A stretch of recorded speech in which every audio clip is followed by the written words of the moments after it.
The last bell of the day echoed through the nearly empty halls of Jefferson Middle School. Most teachers had already packed up and gone home, but Mr. Reed lingered, as he always did. His small classroom, room 214, smelled faintly of chalk and old books. He sat at his desk grading papers, a faint hum of exhaustion behind his quiet patience. Teaching wasn't glamorous, and the pay barely covered rent and gas, but to him, it was a calling. He saw something in these kids that most people didn't: potential. He sighed, rubbing his temples. His car was 15 years old, his shoes were worn at the edges, and his apartment heater had gone out last week. Yet, as he marked the next essay with a red pen, he smiled at the effort his students put in. They tried. That was enough for him. The sun had started dipping behind the trees when he noticed movement outside his classroom window, a small figure sitting alone on the bench near the playground. He squinted. A girl, maybe 12 or 13, still in her uniform, her shoulders trembling. Everyone else was long gone. Concern flickered across his face. He got up, grabbed his worn-out jacket, and walked out into the chilly evening. As he got closer, he realized she was crying, her head buried in her arms. "Hey," he said softly, crouching down a few feet away so as not to startle her. "School's over. You okay, sweetheart?" The girl sniffled and shook her head. "No," she whispered. Her voice cracked like she'd been holding back tears all day. He sat beside her quietly for a moment. "You don't have to tell me what's wrong," he said gently, "but sometimes it helps to talk about it." She hesitated, then peeked up. Her eyes were red and puffy. "It's just, my dad's mad at me. I got in trouble again. He says I embarrass him." Mr. Reed frowned. "Did you do something bad?" She shook her head quickly.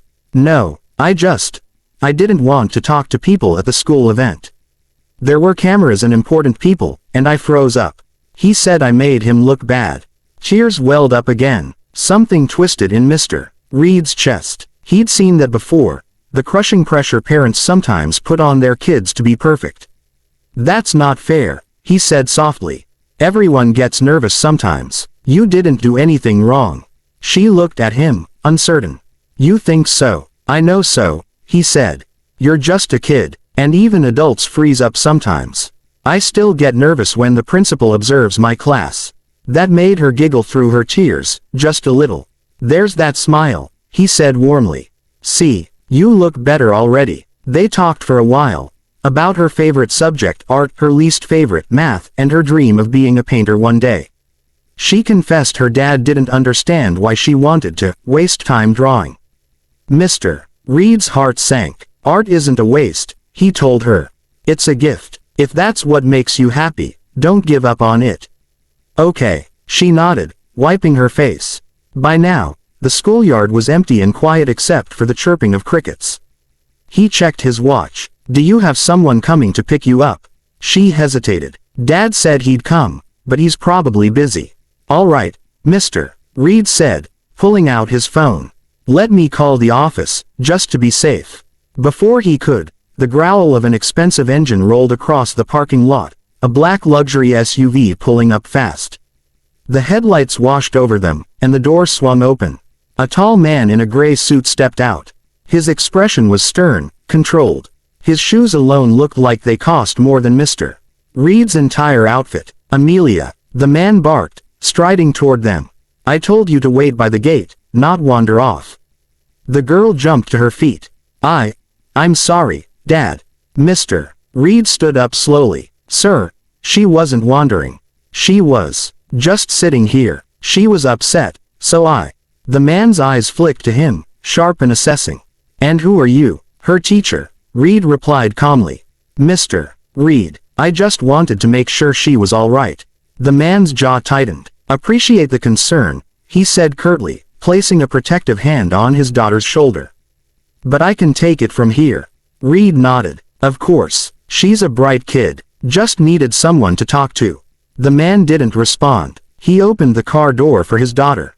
"Come on, Amelia." She glanced back at Mr. Reed and whispered, "Thank you." He smiled gently. "Anytime." As the SUV pulled away, Mr. Reed exhaled slowly. He didn't know who the man was, but the car, the watch, the way he carried himself, it was clear he was someone important. Someone who probably never had to choose between groceries and rent. He walked back inside, gathered his papers, and turned off the lights. Another long day done. He had no idea that the man who'd just driven away was Daniel Carter, the CEO of a multi-million-dollar tech company. Or that Amelia was his only daughter. Later that night, Daniel sat in his massive office at home, scrolling through his laptop. He couldn't focus. His daughter's tear-streaked face replayed in his mind. He'd been so harsh again. Ever since his wife passed away 2 years ago, he'd been trying to hold everything together, his company, his home, his sanity. But he'd lost the warmth that used to fill their lives. He thought about that teacher, the calm, patient way he'd spoken to Amelia, the kindness in his voice. It had been years since he'd seen anyone talk to her like that. Daniel opened his daughter's door later that night. She was asleep, clutching her sketchbook to her chest. On the open page was a drawing. A simple but touching sketch of a man sitting on a bench beside her, a teacher's badge on his shirt, and a gentle smile on his face. Something broke inside him. He realized how long it had been since anyone had shown his daughter that kind of compassion. The next morning, Mr. Reed arrived at school as usual, coffee in hand, ready for another day. He didn't notice the sleek black SUV parked out front again, or the same man stepping out with a thoughtful expression.